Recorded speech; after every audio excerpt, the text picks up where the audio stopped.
What is up, everybody? Welcome to 2021 TNT Champions Placement Matches / Swiss Rounds. I am Delthius. How's it going, everybody, on this wonderful holiday weekend? Hope y'all have Labor Day off tomorrow. Get some time to relax and play some games and whatnot. I'm starting a few minutes early here, but I think it's okay. So I'm doing pretty well. It's been a little while, I feel like. Yeah, it's been a couple weeks since I've streamed. Last time I was hanging out with Epicosity watching some replays and hyping up this event. I'm having a lot of fun in this event so far. I'm really looking forward to seeing what happens after the Swiss rounds. At first I thought like maybe a week was too long to play Matt, but I actually kind of like it. Like I don't feel rushed or anything, and it's cool. I really like events like this. I think it encourages people, myself included, to kind of hop on the ladder more often. You know, practice up, make sure you're good for your round, and yeah, we got a lot of people participating. I think there's something like 42, 43 players, which is awesome. There's also a ton of people covering the events. All of the round 1 matches got streamed, besides QQ versus Grazian. I think that's the last one. I'm picking that up today. And I haven't touched anything, which is so awesome. I mean, it's not awesome that I'm not streaming, but it's awesome that there's so many casters out there nowadays willing to pick everything up. It used to be back in the day just a couple of us, so a lot of matches would go unstreamed, but nowadays there's a lot of people. And if you're not familiar, maybe if you mostly just kind of follow my channel, definitely check out under the stream you're watching now, the Tooth and Tail events category. I've updated that with a lot of the other casters, a lot of the other streamers in the scene. There's some links to their Twitches there, and there's also a link to the Discord if you want to follow along. It is too late to actually sign up now. The event's underway, but you can still follow along. A lot of the guys who are involved in organizing do a really good job keeping things up to date. You know, I was just checking through the standings, and I was like, no, I don't want to look through the standings. I don't want spoilers. But yeah, a really fun time right now in Tooth and Tail. Again, lots of casters checking it out. If anything else, yeah, take a look at that Discord and go to the streams tab. I think it is. Let me make sure. There's a certain channel that Mochaccino has been keeping up. Yeah, it's called Streams, and Mochaccino's been doing a good job pasting all the Twitch highlights there. So basically everything that's been streamed, as long as the streamer highlights it, Mochaccino can send a link out to that spot. So it's nice and easy to get caught up if you want to see what's been going on, or maybe see what kind of meta decks you can steal for your game. But anyways, I think that's enough of an intro here. I got one more minute. I'm waiting until 2. I've been doing well. Yeah, I moved to Minnesota about a month and a half ago. I already found a good group of metal guys to jam with. I did that yesterday for a long time. We got together at like 1, and we were jamming until 8 or 9 at night. Whatever brought over an Oculus Rift, and I played Beat Saber for the first time and freaking loved it. I'm a drummer, and then I also was a huge fan of Dance Dance Revolution when I was a kid, back in the days with arcades. Go up there and play all day. I was that guy, so I really liked Beat Saber. It's cool. I don't think I would get Oculus just for it, though, because it's kind of expensive, but it's tempting. I had a lot of fun with that. But anyways, I think that's enough rambling. Let's get into it. We're going to start things off today with Bomb vs. Eel. Let's take a look at this match. Alright, spawning in the bottom, we've got Bomb is the Bomb. FXB. Up top, we've got Eel Luminatus, everyone's favorite dev. So I guess Bomb... Yeah, I think Bomb is actually, obviously, on Team FXB. I was trying to remember who all came over. Obviously, Trumpet was the big one, but that was a StarCraft 2 clan that found the little hidden gem of the RTS game that is Tooth and Tail. And a bunch of them came over. It got pretty good, pretty fast. Was Draz? Was that another one? I feel like Draz was another FXB player. But I like Bomb's deck. The Cam Boar approach is pretty cool, in my opinion. It's trying something out. Meanwhile, Illuminatus kind of going for a bit of a mid-range style deck. You know, a lot nowadays people like to pair the wolf with the owl snake, but I feel like you can get away with it, away with this kind of composition without it. Looks like Illuminatus is more focused on the mid game here, with having kind of the Swiss Army knife of tier 2 available. And then, you know, yeah, if we get to the late game, just start spamming out those owls. Whereas Bomb's deck is a little bit more bruisery, in my opinion. You know, the boar kind of always signals to me a big, strong, early to mid-game push. You know, finding a time when you can kind of sneak out that boar warren and kind of YOLO all in your opponent. So we see some expansions being taken here, and these options make sense as a natural. I mean, they're within spitting distance of each other, so to me that says I will be very surprised if this game gets past Squizzard. But let's see what happens. I mean, yeah, when you're this close to each other, even trying to get into tier 2 can be difficult. But Bomb does have turrets. Oh, there's not really... Okay, he can place it, looks like, right there on the edge on the high ground. But there's not a lot of great spots for the turrets up here, unfortunately. Maybe on the low ground wouldn't be too bad if he's got vision. Like, I'm not sure what the natural vision is here. Let me see. Because it always stinks when you try to do... Yeah. I mean, you could see a little bit up there, but it'd be a little hard-pressed to put a turret on the low ground there, because the opponent can shoot at it for free if your commander is not around. But no turrets just yet. I wouldn't hate to see, like, a single turret right there. I know I keep talking about it, but it could really help out in this fight. But let's see it. Illuminatus is moving in. Bomb did commit to more farms here, but should have a little bit of a defender's advantage. However, Eel is crushing forward at the moment. It's got a lot of damage done. 2 farms already, and going to try to back out with this remaining lizard. The squirrel is going to die on the way out, but feels like a decent attack from Eel. There, he caught Bomb, I think, as Bomb maybe just threw down some Warrens or something. I'm not quite sure why. Eel had a little bit of an army advantage there, probably just because the timing on the farms, I think. But not crippling damage. Bomb is still in this game. You know, knocking out those farms was pretty rough. But so far, so good. Bomb should be able to kind of hang out and let time pass, you know, farm up more resources, and the little bit of loss that he took there will matter less and less. But yeah, so far just Squizzard from both sides, and Eel is starting to pull ahead in this Warren count, and I think that's where you could really see the damage from that first attack being accounted for. Eel's pushing in again, keeping the pressure on, and might just have enough to push in. No, it looks like Bomb will hold. These Warrens right next to the mill are helping out a ton with the reinforcements. Eel's got a similar thing going on. He's even starting to put Warrens a little bit more aggressive. He sells that one, but I kind of like that. You know, since Eel does have a little bit of the tempo, to keep the pressure on. But maybe that last fight kind of evened things out. Yeah, according to the army graph, you know, Eel didn't quite have enough to dive in as deep as he did there. So that allowed Bomb to kind of even back out. And Eel is now going for the tier 2. And Bomb did see it go down. So let's see if Bomb decides to move out or is just going to wait. Yeah, it's going to wait for a minute. Going to get a lot more lizards. I like this a lot. Lizards are good against almost all the tier 2. Really, the chameleons are the only one that can give lizards a hard time, because really for tiling reasons, like the lizards need to kind of get the surface area on the cam, so depending on the placement of the units, it can be hard for lizards to find the right tiles to be able to shoot the cams effectively. But no, single skunk, although, okay, Eel is trying to transition to late game, and see, I try to do this all the time, and this is how I lose games, man. Like, I just want... I want to play with my fox. I want to play with my badger. You know what I mean? And I always feel like I die, like, right here. This is the spot where I throw down the tier 3 Warren. I throw down... Yeah, right now. Like, right now is when I die. Let's see if Eel can live through it. Bomb doesn't know. Bomb has seen the double tier 2. Actually, triple tier 2, but hasn't seen the tier 3. And Bomb's just building up so many lizards right now, which, again, I still like. You know, like, when you get to 4 skunks, it's a little bit harder for the lizards. It also depends on the map. This is such a good lizard map. Like, it's so wide open. There's not really any big choke points where it's going to be difficult for the lizards to find those crucial tiles they need.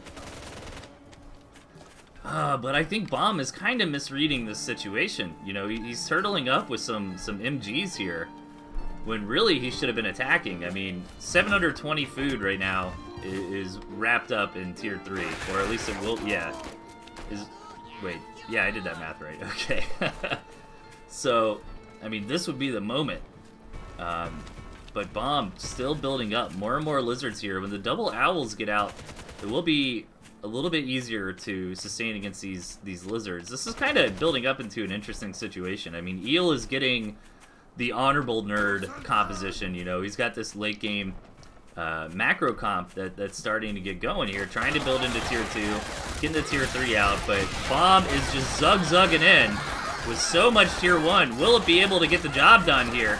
The commanders went down. Bomb's commander went down, but he gets to second base, which is basically the nail in the coffin at this phase in the game. However, Eel does have both his owls. He's got to decide what he wants to keep. Definitely get rid of the snakes. I get rid of the falcons too. He just needs more tier 1. He doesn't have... Okay, there is a campfire way over here. He's not going to go for that. He's going to try to get this mill back to stop the starvation. But Bomb's keeping the pressure on! Alright, keep in mind it takes 20 seconds to build a mill here. So Eel's got 30, he's got 10 seconds left. He's got no money, he's got to sell stuff down. Come on, Eel, I believe. Alright, he can get a farm out as long as he doesn't lose the mill again. But yeah, I think Eel just tried to transition, and Bomb, you know, kind of had the pedal to the metal on the tier 1 on the lizards. And this can happen sometimes. You know, trying to transition to those big late game armies can definitely be a risk. Alright, Eel got the farm thrown down, but Bomb with the better economy here. I mean, you got to keep in mind, after that natural fell the first time, that was basically it, and it was like, okay, let's see if Eel could do a Hail Mary to get back into it. But yeah, after losing that economy, you know, the number one driving factor in any RTS game is resources, and Tooth and Tail is no exception there. It doesn't matter if you've got the owls, you've got the skunks. If I've got the money, I can just keep throwing anything at you and overwhelm you. Alright, Eel's got 2 owls, 2 skunks, and a dream here, rebuilding this gristmill for like the 4th time. He's gonna be able to get out of starvation again. But yeah, these turrets doing a great job just mowing down the mice without losing too many lizards here. Now Bomb is coming in. I think where Eel is actually going to tap is when these owls go down, but, you know, even if Bomb just kind of keeps rinsing and repeating, Eel is eventually going to have to sell these owls. You know, you can sell the skunks right now to stay into it. And the owls do generate value, since you do get all those mice for free, but there we go. Eel taps out. And Bomb takes the first match.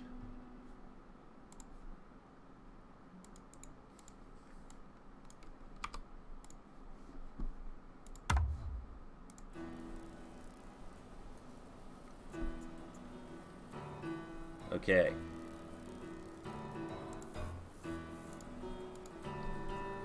Let's hop into round number 2. Looks like Tosh is gonna actually cast. Dang it. Or, hang on, let me message him. Because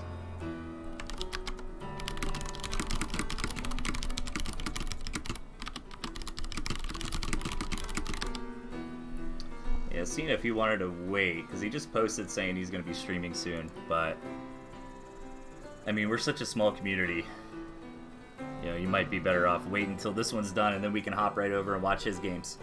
Alright, let's get into Bomb vs. Eel match number 2.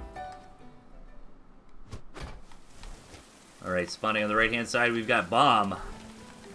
And over on the left, Eel Luminatus. Alright, Eel. I love Eel's deck. It'd be really cool to see him pull something off here, but the ferrets have been in a rough spot for a long time, and with such a tier 1, such a lizard-heavy meta, it's not going to make things any easier for them. So, let's see if he can make it happen. You know, what's funny is, if Eel can survive the tier 1 portion of this game, and he does have toads, which can help against lizards a bit, but they're still a little underwhelming in the current meta. But yeah, in theory, right, like if the toads can deal with the lizards, and then Eel can kind of get established with some balloons, I mean, the balloons are going to annihilate the rest of Bomb's deck. You know, Cam, Snake, Boar, all very vulnerable to the balloons. And then Eel can come in with the ferrets, but I think most likely the better... I think that's probably like plan B, right? I think plan A from Eel might be doing like a Squirrel Toad Chameleon push. It's actually kind of strong. I mean, it is holdable. But if you're not expecting it, you know, and you don't have the right comp, I mean, I feel like having your own cams can help out there, or your own skunks or something like that, but Squirrel Toad Cam, if you can be aggressive with it and get a nice push, like onto Warrens or onto a mill or something like that, you can do a ton of damage very, very quickly. And then it's like, okay, we trade armies, maybe you traded more efficiently, but in the chaos, I also blew up like 3 Warrens, you know? So let's see if that's what Eel wants to go for, or if he really wants to commit to this like balloon ferret style.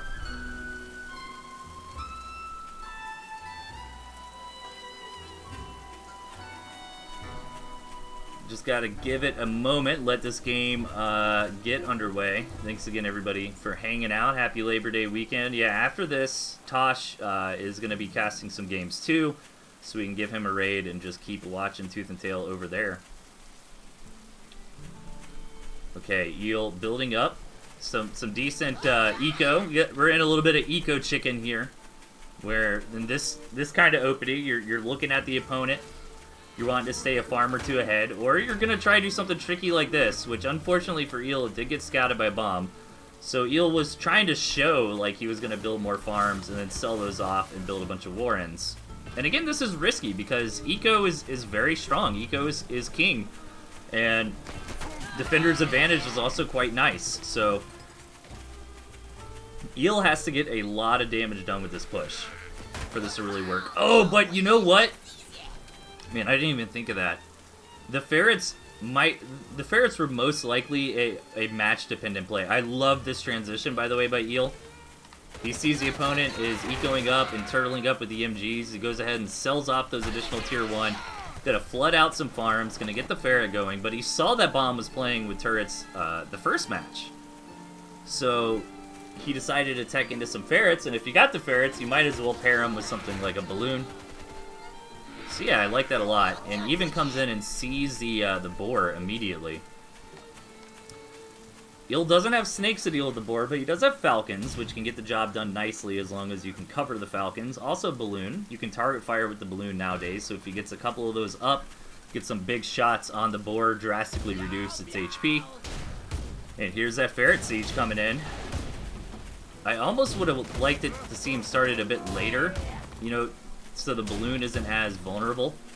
But it'll be okay. Bomb is trying to do the dance here with the snake, make the ferret just kind of waste its time missing shots. You gotta be careful though, 2 ferrets out now. If those land on a snake, probably kill it. Nope, gets it really close though. 1 more shot and that's it. Gonna be able to hit these turrets, nice, that's 60 bucks right there. Alright, I think everybody's rooting for Eel here, man. Just because we don't see this strategy work very often. And going full throttle with these balloons, this boar is just going to get annihilated. But Eel is very low on the tier 1, and I get it because he's afraid of the boar, but at the same time, I feel like he's going to need more boots on the ground here, you know? Like, you got to just trust that your massive amount of balloons will deal with the boar, and you need some squirrels, you need some toads to deal with, you know, Bomb just railing into so many lizards. But man, 5 balloons in a tournament match with ferrets. Come on, chat. Are you not entertained? This is what we all want. I mean, if you're bombed, you just go for the base trade. You just walk around everything and go hit. Oh no, the commander goes down. This could be huge. The attack commences with Bomb not being able to micro his units. And Eel is just cleaning up so far. Absolutely annihilating everything, and Bomb has to tap out. Oh my god. That is the worst way to lose the game, man. I liked Eel's position anyways. I was worried he didn't have enough tier 1, but yeah. And it makes sense because we don't see balloons that often, so Bomb wasn't really prepared for the amount of DPS that the balloon can just throw out so quickly on your commander, you know? Where is it at? Here we go. All right. Tied up. Oh, I accidentally gave Eel the point for the first game. My bad there. Score is correct now, though. It is 1-1. Bomb won the first game. I updated the scoreboard incorrectly. But here we go. Game number 3. Okay, spawning on the right-hand side. Keeping the same deck again. We've got Bomb. And over in the top left, Illuminatus. Making me happy again with his deck choice here. We see Moles. Okay, we see Badger Pigeon. That's always fun. Bomb doing... It's hard to say. Like, I've seen both styles utilized quite effectively, where you kind of stick with one deck. You know, that's what you've practiced, that's what you know. Versus kind of changing it up every game. There's pros and cons to both. If you play a ton, if you get a lot of time to practice, you know, every day or pretty often, then I think you're better suited to play with multiple decks. Versus if you are maybe mostly just playing the event, you know, play a little bit of ladder every now and then, you're probably better off with one deck, depending on how much raw experience you have.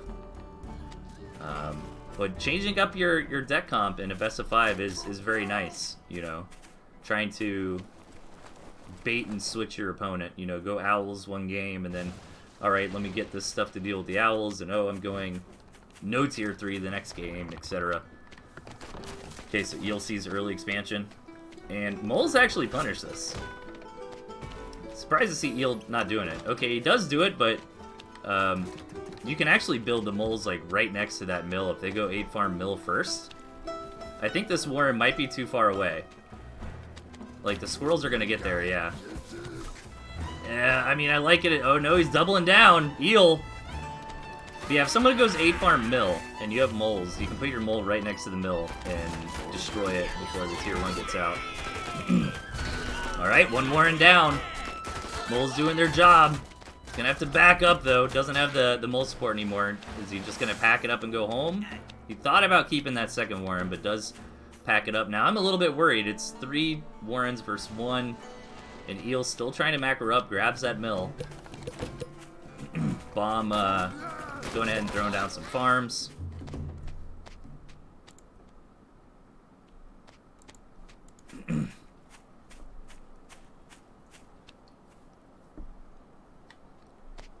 And yeah, let's see where the game goes from here. Eel, still trying to be very aggressive, but builds the mole warrens right in front of Bomb. So Bomb knows this is coming. Even though turrets are bad against moles, I still wouldn't hate to see like an emergency turret. Like, it's just something to put in the way. But Bomb has a lot of squirrels here. Pretty even on squirrels right now. Eel's got a few extra moles, but Bomb does have that defender's advantage. Let's see, gonna kill a pig, alright, that's off to a good start. Needs to kill a Warren, though. Yeah, okay, good job, Eel, pulling back his commander. 1 HP on the commander really doesn't... Oh, there it is. Alright, commander goes down. But this is still okay for Eel, the rest of this cleanup. This game is down and dirty. I don't think Eel got the value he was looking for there. I mean, he did kill a farm, he did kill a Warren, but I think he needed, like, at least another Warren, you know?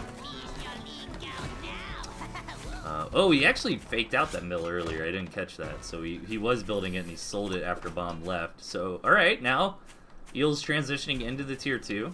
Grabbing that snake as well. Maybe assuming Bomb will follow suit with the tier 2 transition. If not, snake is okay. Snake's one weakness is tier 1 though, so if Bomb continues on just pure Squizzard, you wouldn't really want the snakes in that case. You'd probably rather have the double skunk or just more tier 1 of your own. Eel is actually really low on tier 1 right now. I wonder if Bomb realized that.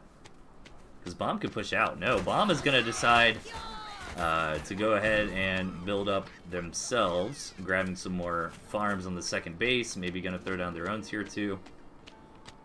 Yeah, I'm curious if Bomb is sticking to Squizzard. Yeah, that was a smart switch from Eel. Getting into the skunks, but actually build snakes anyways. I like this from Bomb. I think this is really smart. Like, even if he will eventually get some tier 2, Go ahead and get that eco up first, because you know Eel is building those tier 2 warrens, so he's most likely not going to attack you anytime soon. Gonna try to pick off some bacon here with the lizards. Gonna get a pig, gonna get 2 pigs, and run away with only losing 1 lizard there. Good backstab attack. Oh wait, this pig didn't die? What? Could have sworn I saw it die. I guess the pigeons barely saved it.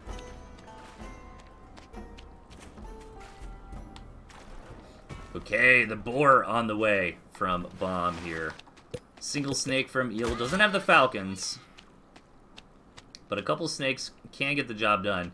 However, Eel, this is really interesting, because Eel has such a complicated army. Even gonna fight in the water, but just so much tier 1 here from Bomb. I mean, these skunks really need a choke point to do their job. Yeah, just getting totally overrun, man. That's what I thought would happen. I was hoping I'd see otherwise, but yeah, tier 1 is kind of king at the moment, and Squizzard is a very good comp. The double skunk like that can make it work, but not really when it's so open. You want to kind of tunnel, or funnel rather, their units through a small choke. That way they all have to be in that gas for quite a bit of time. So Bomb actually wrecking on that engagement there. Pretty one-sided. Now the boar is on the way, which is going to be the icing on the cake here for Bomb to push in and try to win the game. Yeah, Eel just didn't have enough tier 1. Like, I didn't even hate the tier 2. I didn't like the snakes, but I didn't mind the double skunk there, but I think Eel just needed more squirrels, more meat on the ground. And also right now, if you're going to run one tier 1, you're probably better off running just pure lizard. Here we go, the Squizzard with the boar. Eel trying to get into the badger, but I don't think he's going to have enough time. This boar is almost here, ready to rock and roll, and Bomb should be immediately moving across the map with this boar. Such a big army here. Oh, is he trying to set up the lizards to kind of come in from a different angle? No, I don't think he's doing anything that fancy. Okay, he's just going to move in, and I think Eel's just going to get overwhelmed. So many units here. It looks like we're going to be going into game number 4 very shortly. Yeah, unfortunately that tier 2 heavy attack. I mean, I liked what Eel was doing in the early game with the moles. I don't think he quite got enough damage in. And then, yeah, that tier 2 attack just didn't have enough squirrels to back it up. So, Bomb on match point here. One more win, and Bomb takes it. Let's see if Eel can bring it back in game number 4.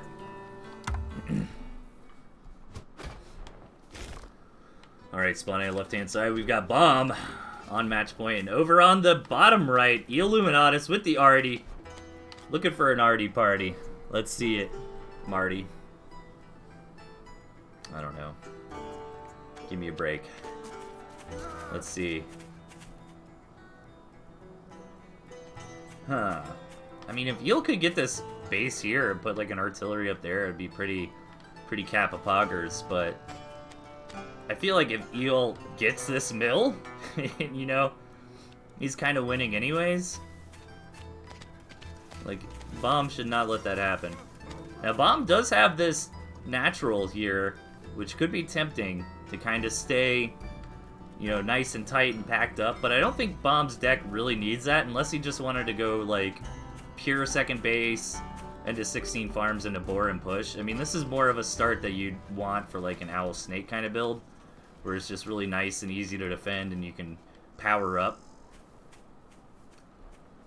But yeah, both players have this kind of easy base, and then lots of bases out in the middle of the map that kind of favor Bomb's side a bit. You know, Eel's got 2 that I'd say favor him, but these 3 right here I'd say favor Bomb. But more important than that, you know, just the positioning of these mills. You know, again, once Bomb has this central mill, it's going to be very hard to kind of pierce past that to any of the other bases. But for now, both sides macroed up, doing little variants on an 8-farm double expansion opening. Nothing really to say just yet. Kind of waiting for this one to evolve. I think Falcon could be fine. But again, with the Squirrel Toad Cam, I think there is the possibility for a strong push pretty early on with like double cam or even single cam with Squirrel Toad backing it up. And, you know, obviously you want those big blasts on the Lizard, but even if you can't get those connections, I mean, just hitting the Warrens, right? Like if Eel moves in here with Squirrel Toad cam, just blasts those Warrens down immediately. Feels pretty good. But I don't think Eel's going to go for any kind of early attack like that. Looks like he's just macroing up. Macro on both sides. Alright, maybe we will see a little bit more of an evolved game this time around. Cam Falcon is always nice, but you'd really like to see the Wolf with it. That's where it shines. Okay, here we go. Sold down a bit on tier 1. Building a cam. Gonna saturate up to full 8 farms, maybe? Thinking about it? Thinking about it? Nope, not yet. Okay, tier 2 on the way for Bomb as well. Bomb a little bit more aggressive. Throwing down more tier 1 Warrens and being a bit slower on those second base farms. Good scouting from Eel. Actually not as good as I was thinking it would be. Gets in, but doesn't really see the tier 2. Doesn't get a good count on the farms. But so far, I like this position for Eel. He's got the farm lead. Yeah, Bomb's got a little extra tier 1 at the moment. But doesn't really matter because you can build tier 1 very, very quickly. However, Bomb does have the Boar on the way, which can absolutely crush if Eel is not ready for this. I think Eel does have some decent answers to the Boar in his deck. Even the cams don't do too bad against Boar, to be perfectly honest. Yeah, Cam Falcon can do it. But Eel really needs to see this thing. It always stinks when you get blindsided by a tier 3. But hey, this is what Bomb wants, and this is a good spot to put it. You know, up here is difficult to scout. Eel's trying to get in, but doesn't really see an entryway. I mean, if you have the army, like, right here all rallied together, you might be able to kill the commander before they can get up there and actually take a look at what's going on. Eel's just building into a massive amount of tier 2. And I think this Cam Falcon style will do a lot better against the tier 1 than the Skunk Snake will.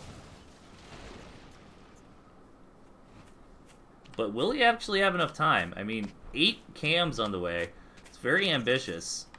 And now it's too late to scout the board. Even if he does scout it now, he's just going to know to brace for impact. And he does get that scout, so maybe he can build a balloon in time before the board gets here. He's got 120 bucks. Yeah. Yeah, I think I would have rather had it more central, because Bomb can start the engagement over here. Ooh, actually it was Toad's weakening up the Lizards, not actually getting the kills. Bomb able to get those back out and regen nice and quick in their territory. Another balloon coming down. Okay, I'm hoping Eel can do this. Again, I'm just worried about the tier 1 discrepancy. Like, I think Eel's got plenty of answers for the Boar, but will he just get ran over by Squizzard? Maybe we'll see some really good Toad connections. Bomb actually not moving out immediately with the Boar. Just kind of hanging out, hiding behind that gristmill, being sneaky.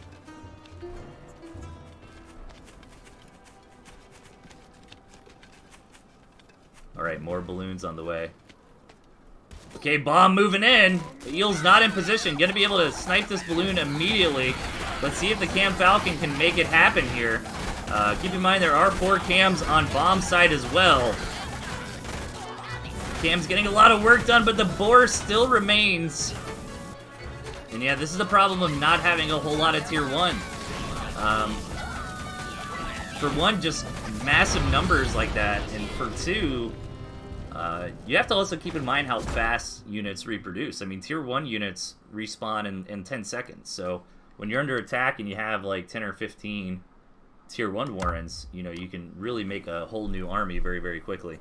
So Bomb taking it out with some with a Boar push there in the last game, going to defeat Eel 3-1. And let's move on to the next series here. We're gonna have QQ coming up against Grazian. I've never heard of Grazian, so maybe they're a newer player. Maybe there's somebody with a different name for the tournaments. which I think is a little frowned upon. But hey, people like to change up their names every now and then. We'll find out, I guess. So yeah, I've got QQ versus Grazian, and then I've got Tiki versus Tandoor, and then after that, we're gonna send it over to Big Pimpin' She's gonna do some casting as well. All right, let's get it going. Game number 1 here. Night Slayer Smurf. Well, Night Slayer's in the tournament though, as Night Slayer proper. All right, in the bottom right, we've got 2 Meows, aka QQ. Over on the left-hand side, Grazian Daniel. Grazian Daniel. Oh, D. Grazian. I get it, like Daniel Grazian. Alright. Lizard Mole Balloon out of Grazian here. I like it. But 2 Meows. This seems like an old-school QQ deck here. I love the lizard. I love the ferret mines in theory. Like, it just feels like such a troll comp, you know? Like, bait people into mines with your ferrets. But can he actually do it, is the question.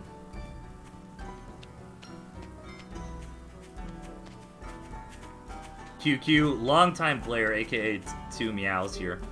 Also a big StarCraft player. Also streams from time to time. Organizes events, that sort of thing. So good. Cool to see QQ playing in this one.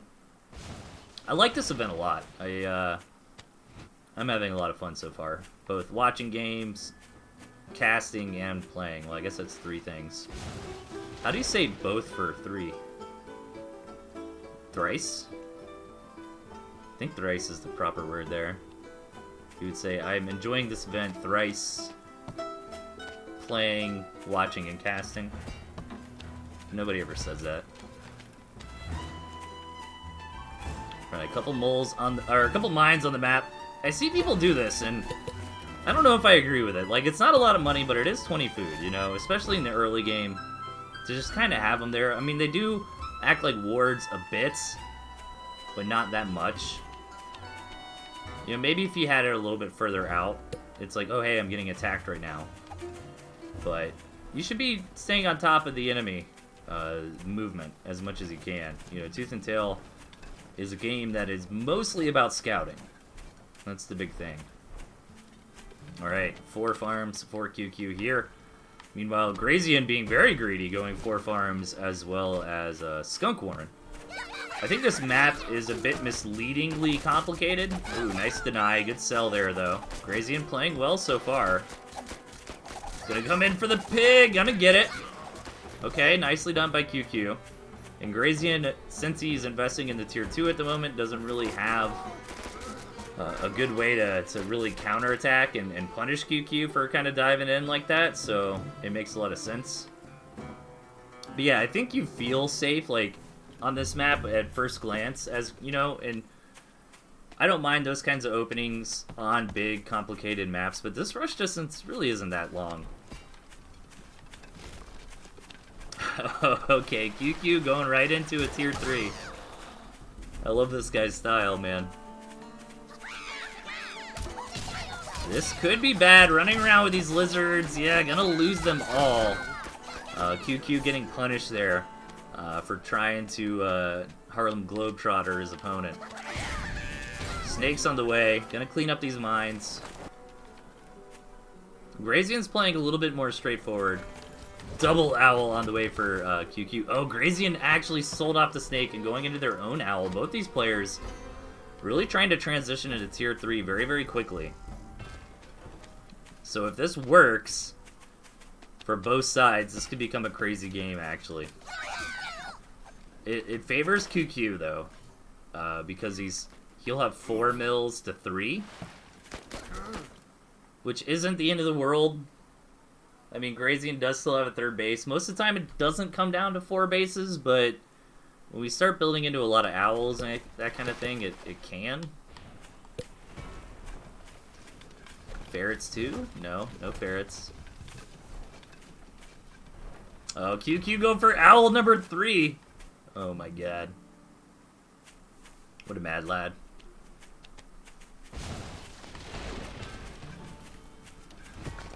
Okay. Trying to get out on the map here. Grabbing that third base to keep ecoing up, but also to start punishing a little bit or pressuring with turrets. Found a little back entrance here with these lizards. Gonna get what he can. 1 Warren, 2 pigs, 3 pigs. Doesn't even care about losing these. Ooh, nicely done. 3 pigs and a Warren for 6 lizards. Doesn't even care about losing those lizards. He's got the owls now. 1 owl at least. The others are on the way. But Grazian's got the snake owl.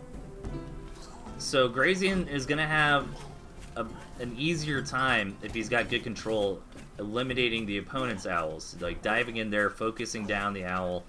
Sometimes it's easier said than done when there's a lot of stuff underneath them. It can be hard to actually click on the owl and not like a lizard or something underneath. But QQ's gonna move in, use these mice, get some value here. Ooh, a snake almost dies, but does stay alive. And yeah, now we're on to everyone's favorite owl versus owl here.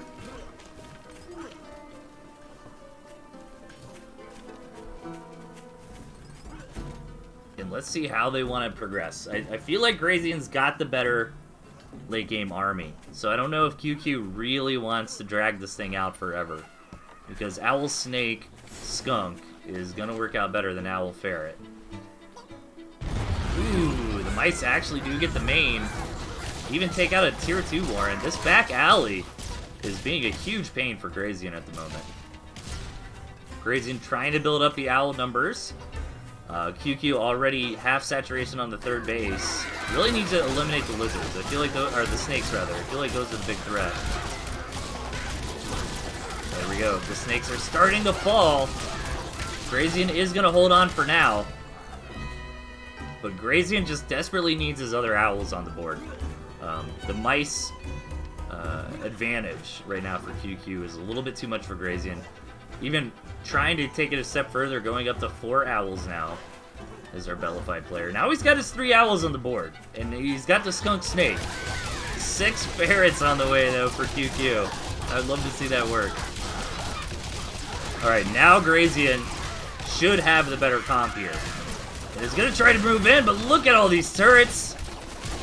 That is absolutely enough turrets to mow down the mice from the opponent, no problem. And maybe if QQ can actually leapfrog up these turrets a little bit further, he can build here a little bit. He can get in a good range with all of his ferrets to actually start poking, and then, you know, when Grazian tries to deflect that, just run back to the defense. That would be really cool to see.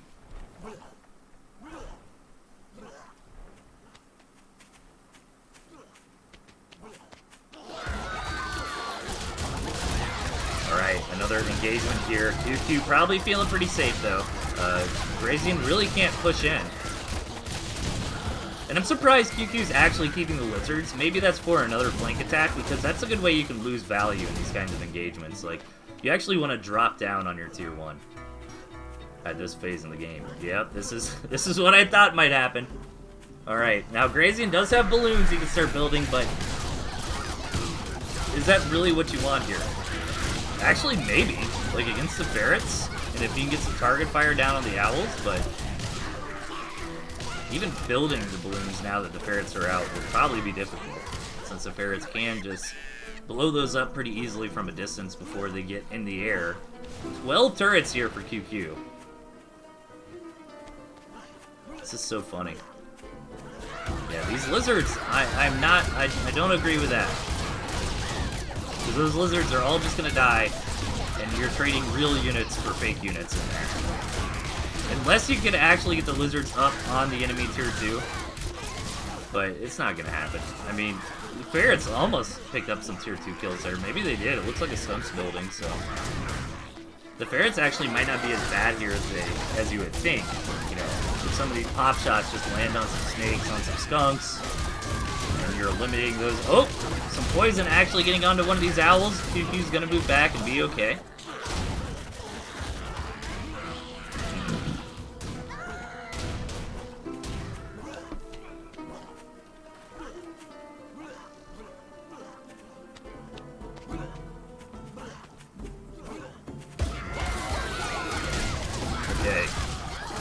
again here. Going down to 4 ferrets. Yeah, again, the skunk snake owl is for sure the better comp. Ooh, that ferret goes down. Gotta be careful. But Grazian's problem is actually pushing in through the turrets. So we're at a bit of a stalemate situation, because it's like, you know, QQ can attack, but Grazian's got the better comp. So Grazian can deflect that, but he can't really attack in through all these turrets. QQ did sell down on a few of them, though. I mean, QQ does have the potential this game to just overpower the opponent with eco, since they do have access to that 4th base. Oh, Grazian moving in. That's a lot of mice, and QQ's mice are not in position, so a couple turrets fall, but turrets in this number just really handle mice effectively. But now all the enemy mice are down, and now the lizard kind of makes sense, because again, you just have so many numbers on the board. And QQ getting some good trades there, actually killing off some of the tier 2. Oh, this is going to be a long one. Might fast forward a little bit. Owl versus owl with a bunch of defense. It's not the by minute that we're interested in, it's the overall strategy. Nice job here. Oh, Grazian looking for a backstab, but QQ taking that opportunity to move in and absolutely devastate the infrastructure here. And that might be game. All these mice getting jebaited back into the turrets, gonna be cleaned up. Yeah, Grazian could not afford to lose a mill like that for sure. That's definitely killing blow. A little bit lucky on QQ's side. You know, he kind of came into poke, and you noticed Grazian was missing. Grazian was thinking maybe I'll trudge through the water over here into the soft underbelly where the turrets are not, and got punished for that pretty quickly. QQ just on pure lizard owl turret at the moment. Grazian trying to get reestablished here. But now that he doesn't have the income to keep those tier 2 numbers up, he's just going to start getting overwhelmed, and that is going to be game number 1. QQ takes it. We got stuck in owl versus owl for a little bit, and Grazian tried to wiggle his way around all the defenses. QQ caught him out of position and kind of checkmated him.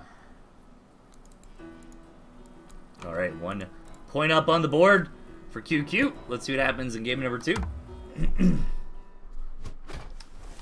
All right, spawning on the left, we have QQ, and the opponent on the right, Grazian, or Grazian.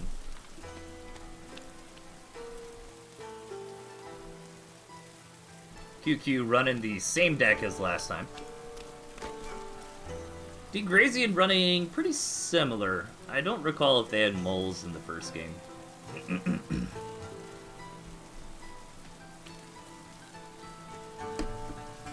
Looking to make something happen here in the early game with the moles, but couldn't quite get the angle on the building farm there. So it just goes back home. Meanwhile, though, 5-farm Warren out from QQ. Grazian needs to spot this pretty quickly. QQ actually queued a farm, though, and blocked the production of the Lizard Warren, but decides to sell it anyways. A little bit of back and forth here, threatening the moles, responding with the turret. Yeah. Nice little early game dancing, but in the end I think QQ comes out a little bit ahead. It's pretty negligible. Actually, if anything, Grazian was farming more consistently during that time. Yeah, if you look at the supply up at the top, it does look like Grazian is slightly ahead in food, but not by any real considerable amount.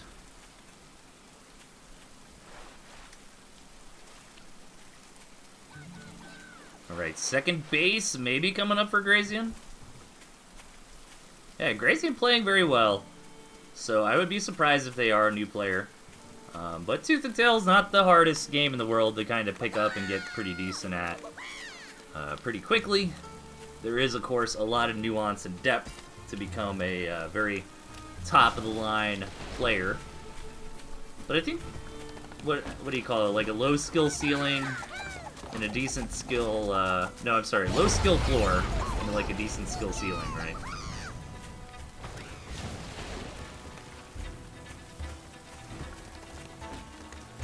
So yeah, maybe he's a smurf. He is playing well. He's playing better than you would expect a brand new player to play. But we have seen new players who are from other RTS games pick things up pretty quickly, so I wouldn't be surprised either way. Alright, mines coming down from QQ. Nice little way to bait the opponent, but at the same time, even just retreating a bit can be a problem. Actually wins that hand over fist. Gonna go for the Warren. That's a lot easier to take down than a mill, and a lot juicier as well. Nice attack here from QQ. Gonna pull it back home for the time being.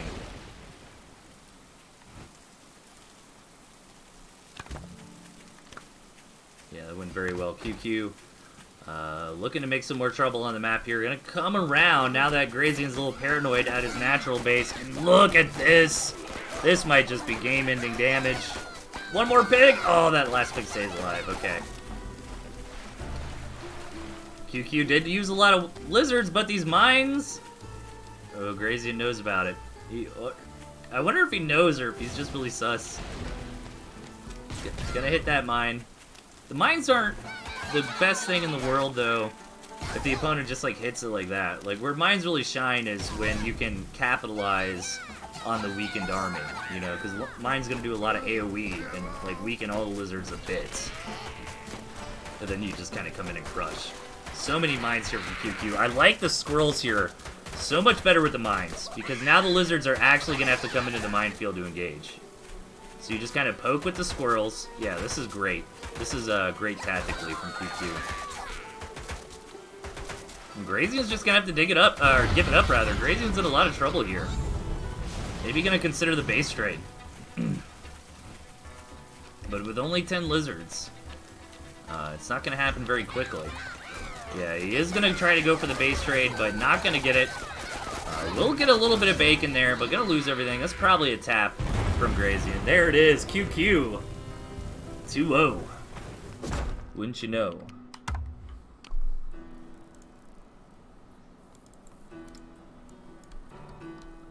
Bam. Okay. Let's see if Grazian can bring it back in game number 3, or if QQ gets a nice, clean 3-0. Which does matter in the placement matches. You know, winning 3-0 is better than winning 3-2. So over on the right-hand side, we got 2 Meows, a.k.a. QQ. Over on the left-hand side, we've got Grazian Daniel, a.k.a. D. Grazian.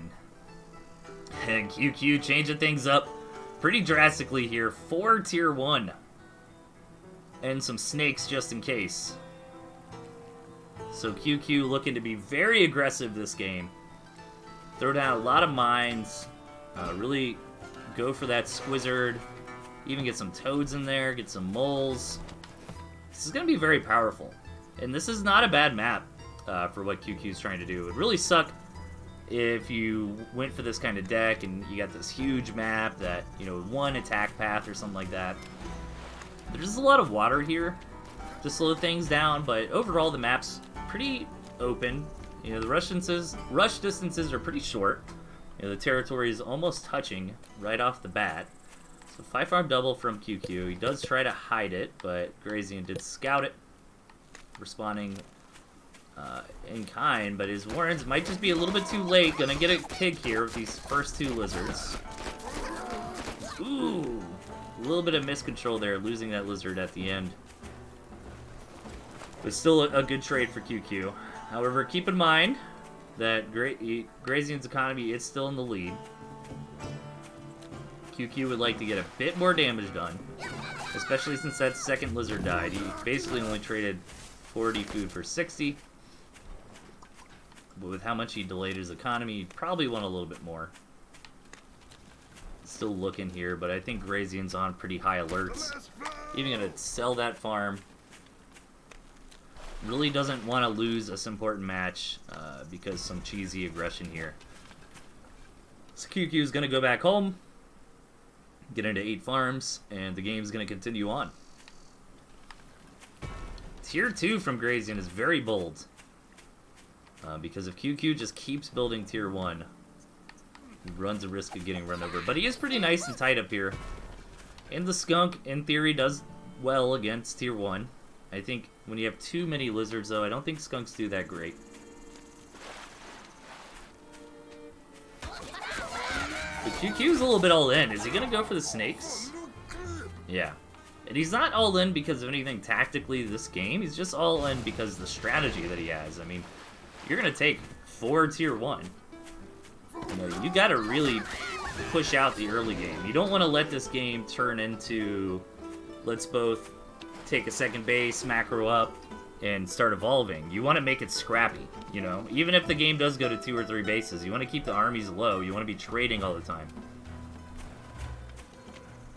The QQ is going to wait for some snakes. Snakes are a very great unit for value as well. If you got some good control, got some good micro, you can definitely get a lot of efficiency out of them. Ooh, going for this lizard backstab, but Grazian is on the move. He's even got the moles on the way. QQ might get some damage done, but the counterattack from Grazian is going to be huge. And I don't know if QQ can afford to lose all these lizards right now. Because if Grazian just moves in, right at the moment, what's QQ have? 5 squirrels and a snake? Grazian needs to go right now. And he's going to move in. These mines helping out a little bit. Some good micro from QQ. Oh my god, is he actually going to hold? He really didn't take all that much damage. Good snake control here from QQ. He lost like a farm. Right? Did he even lose a Warren? I don't think so. Dang, man. I thought that would go way better for Grazian. Some good snake control there, and those clutch mines. I think those mines really did a ton of damage. I actually want to see that again. Real quick. I think it was the mines, right? Let's do a closer look. A Delthius deep dive here on that engagement.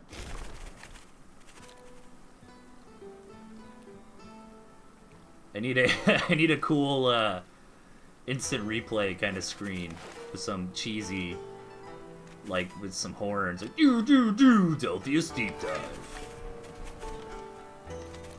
Gotta make it as cringy as possible. All right. Alright, 5 times. We're almost there. Yeah, so this is why doing this kind of lizard push-in is normally very risky, right? Because you lose these units, and then all of a sudden you're very vulnerable. So right here, okay, let's look at this. Grazian's got 13 lizards, 2 moles, 2 skunks, versus 5 squirrels and 2 snakes. But I think these moles... these mines, rather, get up in time and just do a ton of damage. Yeah, see, look, they just spawned. So still, this looks really bad for QQ. Bam, bam, bam. So much damage with those mines there. So you're already down to 8 Tier 1 versus 4. And plus you got the snakes. That is crazy. Those mines just won the game for QQ. And it was so clutch, too, man. Like, it was like half a second. Those mines got up, like, just in time before Grazian's army was there to take him out. Okay.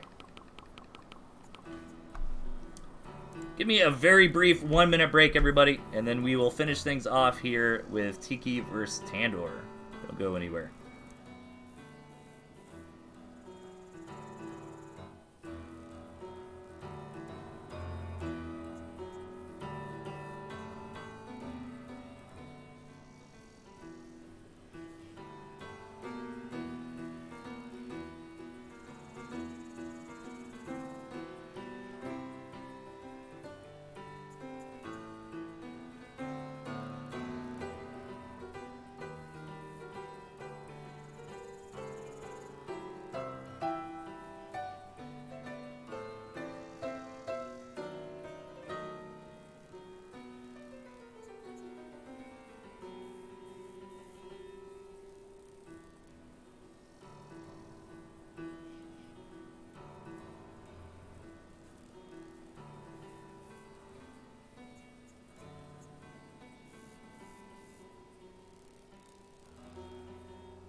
Alright, I am back.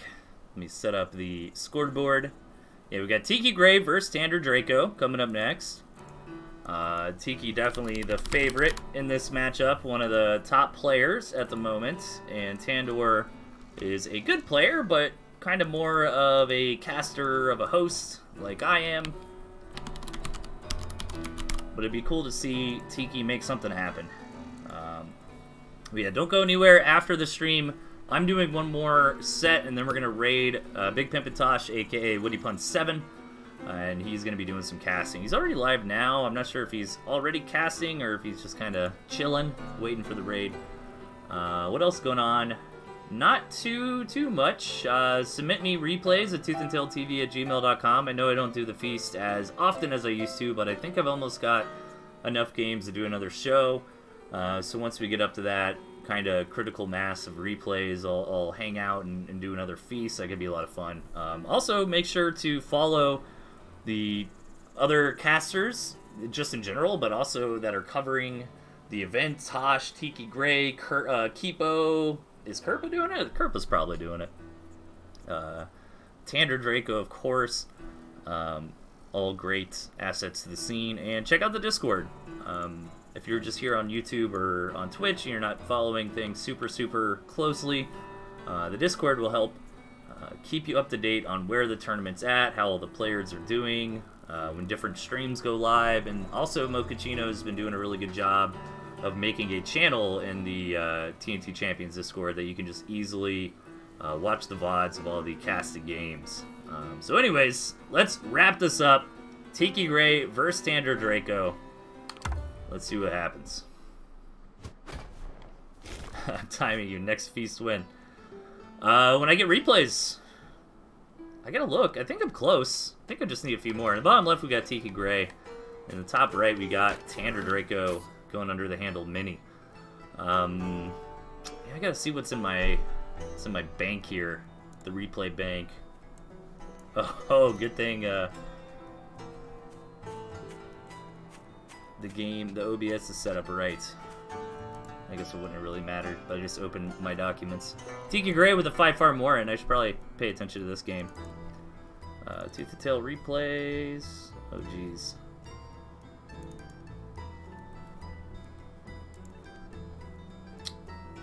New folder. Oh, man, I have to go through this. This is quite unorganized.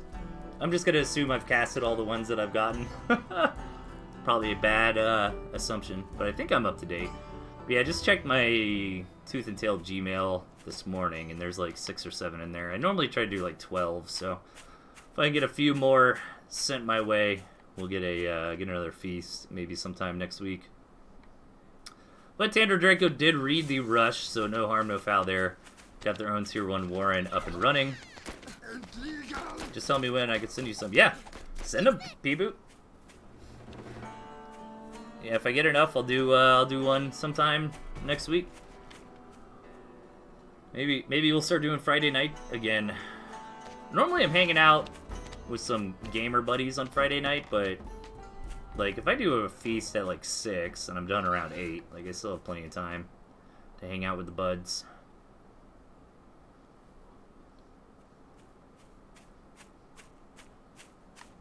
Alright, Mini coming in. This will not work though. Tandoor, I'm gonna have to pull back for now.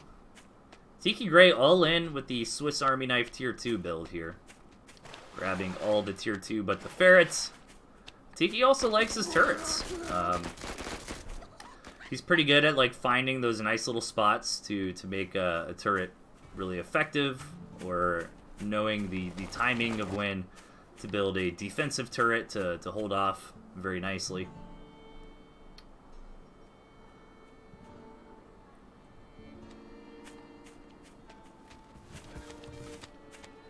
And yeah, we're just gonna have to wait for now. Looks like Pure Lizard versus Squizzard at the moment. Interesting to see what Tandoor wants to do here. Maybe you can get into Double Skunk.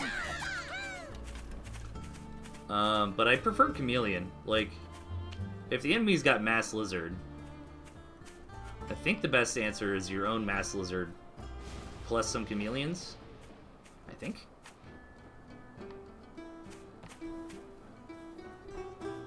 It's never a good thing in any game, balance-wise, when it's like, how do you answer moles? Moles are the answer. You know what I mean? Which I don't think we're quite there with lizards. I think we are pretty close. Like, lizards are definitely dominating at the moment. But I think Squizzard can do well against Pure Lizard, depending on... That's not really a correct statement, though, because I think that depends on the geography of the engagement. If you look at it in just an open field, I think the lizards win. But if you're in, like, a choke or something, the squirrels can do quite nice, since they do already have their tile, and they deny the enemy lizards' tiles when tiles are something that are difficult. But yeah, like right here, I think the lizards just win. Let's find out. Yeah, Tiki gonna crush through this. Yeah, and again, that Squizzard comp really needs geography to work with it. Or even, like, defending. I think Squizzard might be better than Pure Lizard, where your squirrels are kind of hanging out in your farms and in your warrens. But yeah, open engagement like that, as we just saw, the Pure Lizard does much better. So Tiki takes a nice engagement there. Tandoor isn't 100% dead, but he's definitely got a black eye. And Tiki's still just on one base. I mean, 5-minute mark is coming up. So let's see if Tiki's going to decide to just try to win this right here, right now, or take the expansion. Gonna go ahead and grab that expansion. And keeping it aggressive. I imagine he's going to want to move out on the map. Does have a bit of an advantage on the Tier 1. Also, a problem for Tandoor is that all of his Tier 1 is not together here. He hasn't re-rallied his army with the new reinforcements.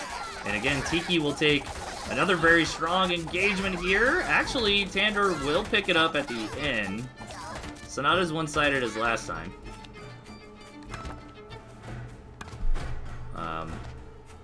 And yeah, the game is going to continue. Tandoor is actually in a decent spot now because of the ego advantage.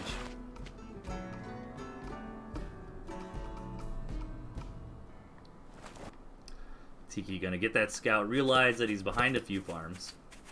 Let's see how he decides to respond to that. Probably just going to grab some of their own farms. Do they want to throw down the third? Want to get Tandoor out of there so they can't scout. Tandoor doing a good job trying to stay on top of what Tiki's doing here. And is actually going to decide to move out. Again, I'm worried about this. All the units aren't together. Lizards ran ahead of the squirrels by a good bit. And again, you just got mass lizard out in an open field, which is where it wants to be. I think if Tandoor actually... After that second fight, if Tandoor Draco switched to Pure Lizard, he might have been able to beat Tiki. Because he had the eco advantage, he just took a good fight. But lizards, when they have the tiles, are going to outclass the squirrels. Here we go, another... This one's in a bit of a choke. Does Tandoor have enough units across the map? Doesn't look like it. Tiki will clean it up. And is going to be able to pick up reinforcements, too, on the way back. I don't think he'll be able to get much more than that. Pretty down and dirty game here. Lots of back and forth engagements. Yeah, just sell off the squirrels, yeah. I don't hate Squizzard. Like, I think it's got spots where it can have merit. But this map just isn't one of them, you know? It's way too open. These warrens are very bold from Tandoor, because Tiki gets a lot of value if he wins a fight off that. However, they could help tank, which can matter. But yeah, this is the problem with building those there, though, is now Tiki, after winning that engagement, is able to knock those out or even just deny him. Tandoor trying to build a desperation turret, but this looks to be the end. Tiki is on top of the production here, gonna clean all that up. Tandoor is forced back into his little hole on the side. He knows the economy for both sides is very low. He's gonna hope these turrets can help seal it out. Turrets build very quickly, but not fast enough here. And Tiki will run through with Pure Lizard.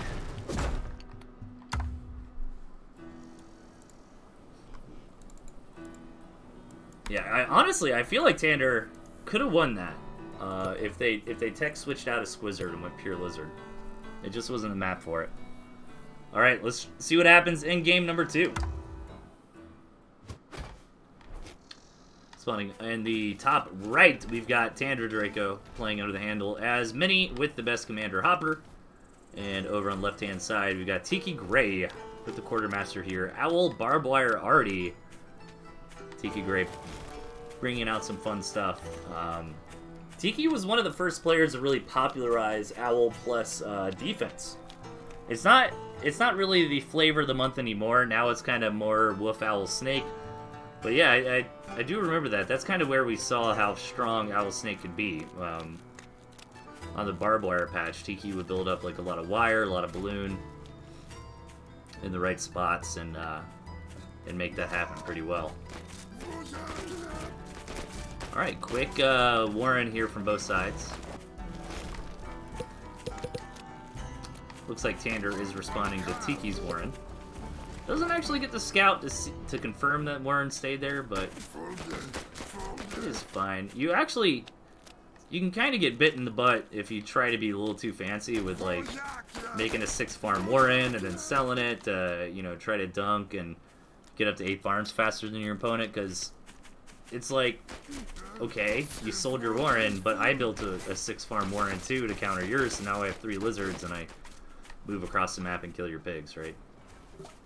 It depends on how big the map is too. This is a nice mid-range map here. Still a pretty short rush distance.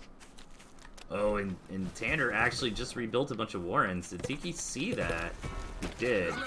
But did not decide to commit all the way in. I think Tiki actually could have picked up a pig there. But better safe than sorry at the moment. Tiki feeling like they may be attacking to throw down a bunch of wire. Or not a bunch of wire, 2 wire.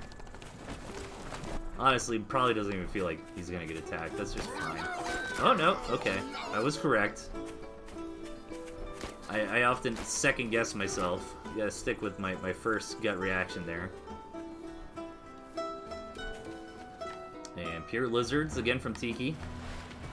Versus Tandoor. Hopefully this time we'll commit to more lizards. Going for some squirrels though, and again these Warrens I am worried about. Because that's a good way for Tiki to take a fight and get a ton of value out of it when the Warrens aren't being protected by the pigs. This early on. Like, later on in the game, this isn't as risky when you get these big, huge armies. I like Tandoor's approach of, like, just trying to stay defensive and get ahead on eco. Because last game, Tiki, you know, was willing to stay on one base all the way to the 5-minute mark. So maybe that's a way Tandoor can get a bit of an edge. Because if Tandoor commits to greed a little bit faster, does see the 2 farms from Tiki. Gonna go for 4 of their own here. Which is a good response. Yeah, with Tiki building up all this wire, you know, if I was Tandoor, I'd say fine, and I would just farm up. But Tiki will get into that Owl Snake, and probably one of the best players at piloting that kind of comp too. You know, it is very important to control your snakes correctly, not bring your owls too far forward, stuff like that. So Tiki does have the better late game. He's also got 3 nice bases here that are pretty close you can defend with an artillery. You could probably even build an artillery in such a fashion that it both defends his assets and attack and then pressures the opponents, which is the best case scenario.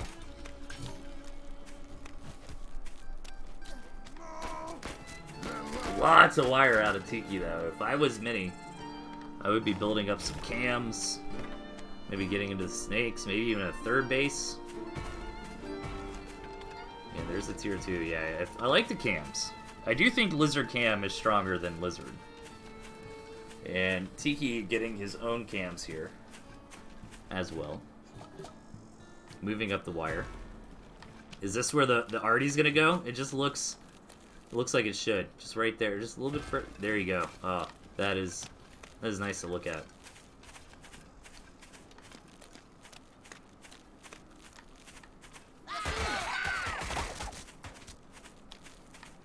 Okay, Tandoor does see the artillery going down, but with that much wire around it, it's rough. Ooh, catches some cams, which is quite nice. Tandoor gonna take a good fight here. Needs these cams to bust through the wire, though. Really needs to deny this artillery Once an artillery cannon gets down, it is so difficult to deal with. Tandoor right-clicking it desperately, just trying to get it.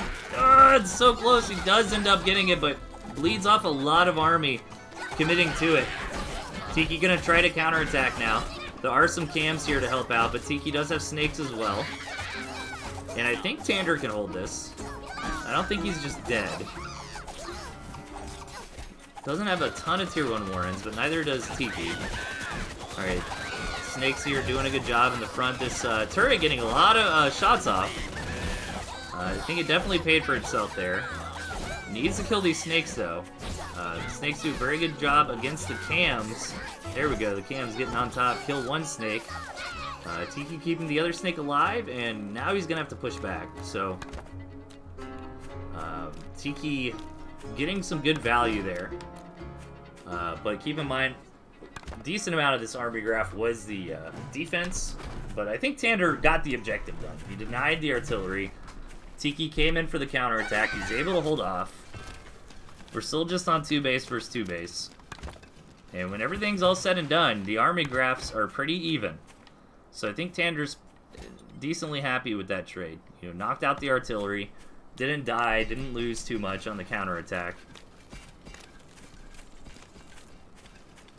But I like the 4 cam, 2 snake better than 6 cam. Let's see if Tandoor can make it happen, though.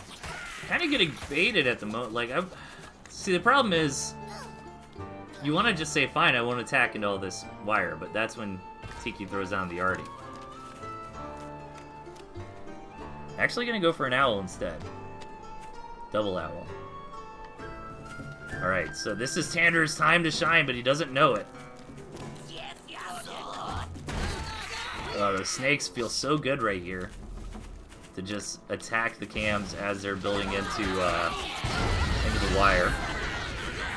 Not the best mill pickup there from Tiki. Tandoor knocking that out pretty easily. Ooh, if only Tandoor had some high ground there. Alright, Tandoor looking for the avenue. But again, this is such good use of the barbed wire. I mean, this is such a nice little come at me bro position that Tiki Gray has. And yeah, there's no artillery, but there are 2 owls on the way. So Tandoor is on a clock. Tandoor gonna try to move the army around the wire and get the engagement they're looking for, but then just gonna decide to go for it right here and all the wire. But so many cams from Tandoor that wasn't as bad as I thought it would be. But keep in mind, Tiki's got so much money wrapped up in the owls right now. And yeah, Tandoor took a good engagement there, is going to be able to clean up all the wire, but doesn't quite have enough juice left to really get in there and deliver the knockout blow. The owls are almost here.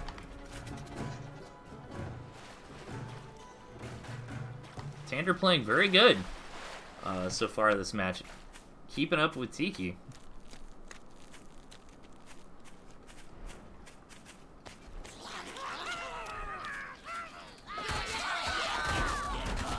Alright, Tandoor trying to push in. One owl is out, but the second one is on the way. Tandoor gonna try to get it done right here, right now. Gonna get some heavy damage in, but can he get the GG is the question. So many forces remain for Tandoor. Owl number 2 is here, but are there enough units left over for Tandoor to just kind of target these owls down? That's what he really needs. He needs to kill these owls. Will he be able to? Tandoor is starving. We've gotten these tier 2. Oh my gosh. We got this second base game going so long that both bases are totally mined out. Tiki with some good micro there, able to keep both owls alive. And when economies are down in the dumps like this is where the owls shines especially. All those free units you just can't deal with. GG, Tiki takes it off a tech switch into owls. Tandoor tried to punish but couldn't quite break the raccoon's back, I guess. Okay. Let's see if Tandoor Draco can come back in game number 3, or if Tiki Gray will take a 3-0.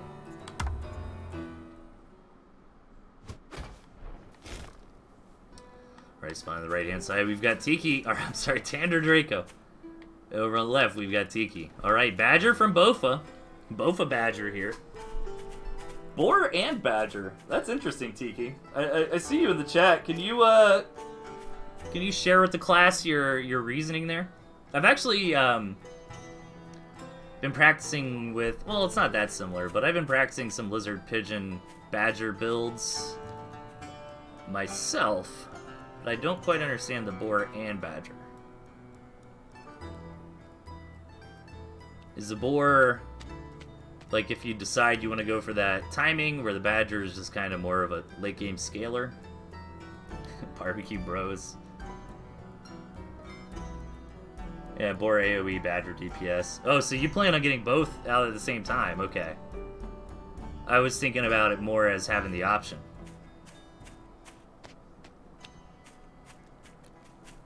Boar can tank for the badger too, yeah. Okay, yeah, that makes sense. Yeah, I didn't consider having both of them out at once, but I guess that is getting more and more popular these days. Like, a lot of times you go wolf badger or wolf owl, something like that. They're the combo. Yep. Interesting. And I like it too because I think something like a badger boar has the biggest punch for the double tier 3. You know what I mean? Like, you throw down 2 owls.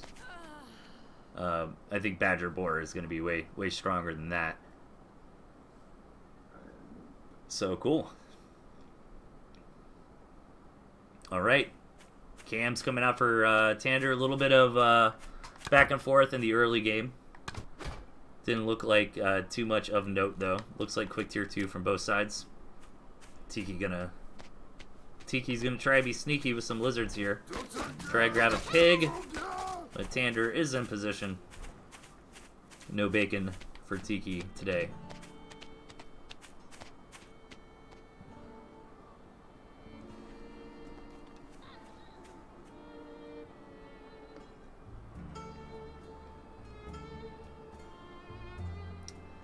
Can break defenses much better than boar fox and fight owl well. Yep, I agree. My poor fox is not in a great spot right now. I think the fox shines in meta in tier 2 metas. I think that's the one thing fox has going for it over other tier 3. But since we're in like a tier 1 meta, in an owl meta, the fox is not so good.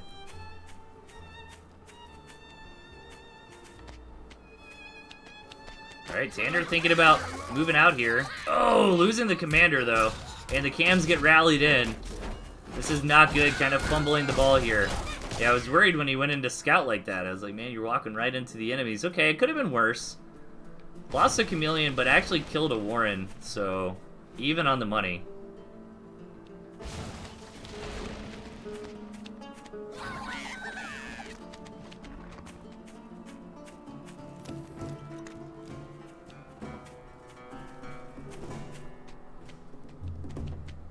Alright, let's see how the game progresses. Once we see Snake nerf, we'll be seeing double tier 3 a lot. Yeah. Maybe. I think with the snake out of the equation, if we do see a snake nerf, or... I don't know. I think the snake is just too good at too many things, right? Like, it needs to have a role. I don't want to see the snake nerfed into just not being picked anymore. But it needs a role. It can't be good at poking and flanking and killing tier 3 and killing tier 2. Like, it's just too good at too many things.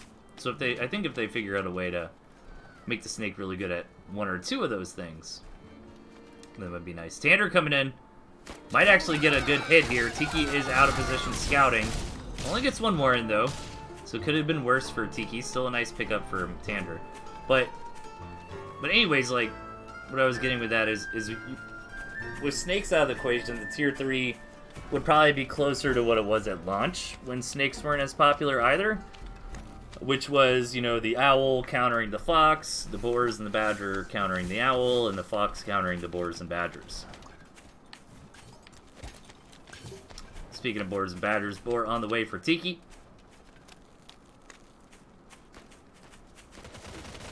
Yeah, and I don't understand. I mean, I do hear people saying Falcons aren't as good anymore, but I kind of disagree. I mean, my opinion on that's not as valid as others, because I don't play super often. But, I mean, Falcons still feel pretty strong, like, when you get a lot of them. You don't want 2 Falcons, you need, like, 6 or 8 or something. It's also really good for, like, a death ball, because they don't take up a ground tile, you know. But I play a lot of Cam Falcon with Wolf, so the Wolf definitely makes it better. Alright, Tandoor being really aggressive this game, trying to make some plays. Looking like he's focusing down the mill, a little bit too greedy there. Gonna be able to get a couple cams out. Got a lot of damage in, but I think it could have been better if he didn't try to focus the mill. And Tiki was very well prepared for this. I mean, the turrets... I think the turrets go so well with Tier 3. This is something I used to do a lot, and like, way back in the day, is... I would play mostly Fox, but I would use the turrets to help leverage the attack when the opponent's like, oh, they're building Tier 3, let me push in. And we can see Tiki doing a similar tactic here, utilizing these turrets to try to buy enough time for the Tier 3 to come out. But it looks like Tandoor just knows the Badger Boar's on the way and was trying to stop it before it can get down. And Tandoor trying his darndest to make it happen, but Tiki does get the spawn. The power couple here, Boar Badger, ready to roll. Let's see it. I'm excited for this. Unfortunately, I don't think Tandoor is going to be able to put up much of a defense, but the Lizards are actually not bad against Badger. The problem is the Boar, though. Toasting it down. Good job targeting the Boar, so that's one thing out of the way. I mean, you can give up the second base to buy time to get out some more Lizards, but once the second base goes down, that's kind of the checkmate move anyways. Because that's all the economy of this phase in the game.